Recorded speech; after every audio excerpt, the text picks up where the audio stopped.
Tak peduli apa yang akan terjadi pada diri kau. Kalau kau tak mau keluar, aku akan pancung leher kau. Sampai hati Kanda nak mancung Dinda. Sampai hati Kanda. Sampai hati? Kau juga sampai hati membuat aku begitu. Bukankah kau tahu kelukaan aku ialah belacan? Kenapa kau masak sayur asam tak mau campur belacan? Sekarang aku akan pancung leher kau. Apa punya laki? Patah belacan saja pun kau nak pancung dia ke?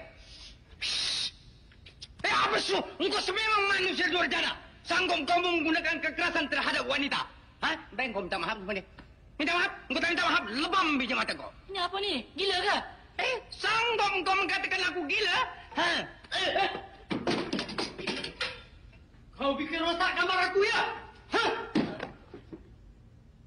Oh, kau main kasar ya?